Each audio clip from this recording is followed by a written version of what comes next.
Hey there, financial futurists.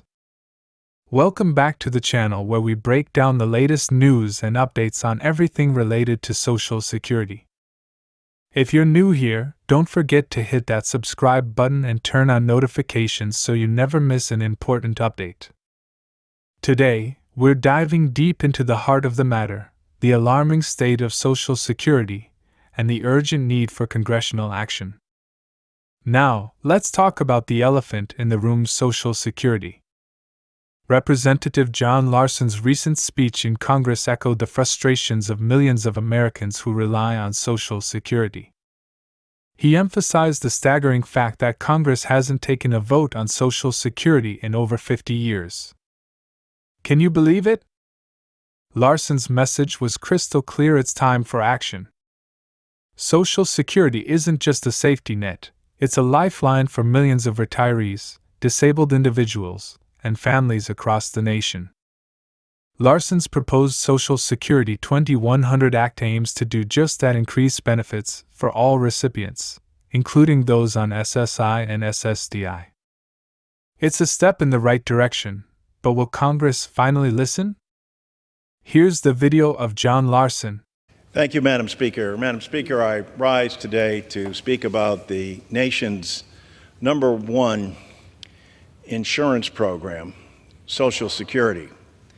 It has been that way since Franklin Delano Roosevelt first introduced it, and continues to be the #1 anti-poverty program for the elderly, and frankly, Madam Speaker, the #1 anti-poverty program for children. And yet Congress has been derelict in its duty.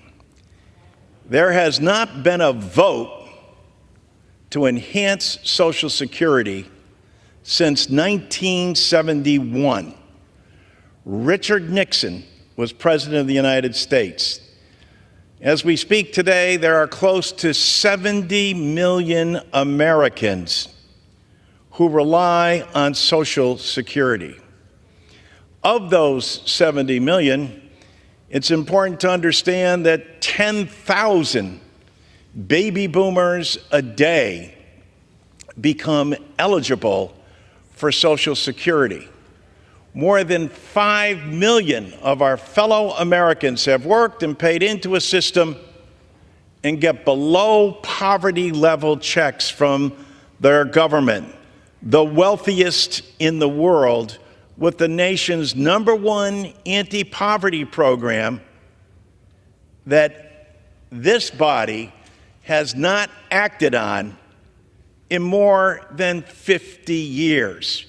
It's long overdue that we take the initiative and have a vote in the United States Congress that will help the American people. Social Security is bedrock, and whether you're a Democrat, Republican, or Independent, you understand this. Now, our colleagues on the other side have put forward something they call a study commission. We don't need to study Social Security. We know what needs to be done, but to have a study that goes behind closed doors, has an up or down vote that's unamendable, with no input from this body, is absurd and anti-democratic and anti-elderly and children from the standpoint of the havoc that it would wreak on this system. The idea that they're doing this to save Social Security is a fallacy. They're doing it so they can go behind closed doors and cut the very program that sustains so many Americans. More than 40% of all Americans who are on Social Security, this is the only pension benefit that they will have.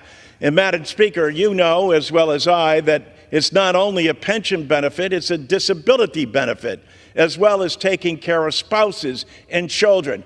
And imagine, for our viewers in the audience, Congress hasn't taken a vote in more than 50 years for the nation's #1 anti-poverty program.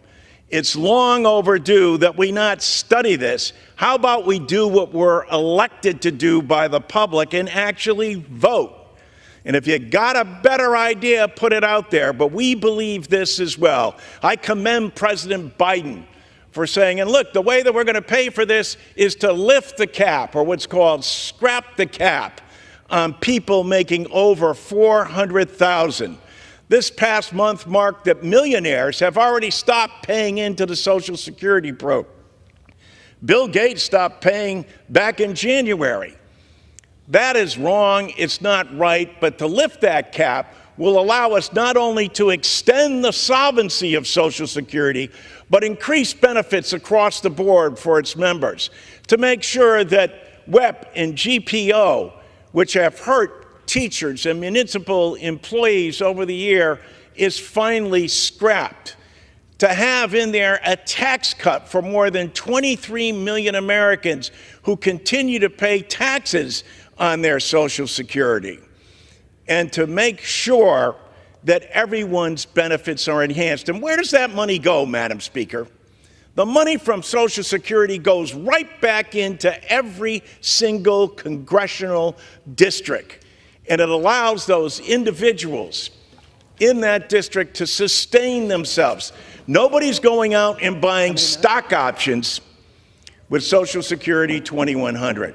And with that, Madam Speaker, I yield back my time and thank you. Thank you. The gentleman. As Larson rightly pointed out, there's been talk of a commission to study Social Security behind closed doors. But let me ask you this, do we really need more studies? We know what needs to be done. It's time for Congress to step up, put aside partisan differences, and do what's right for the American people.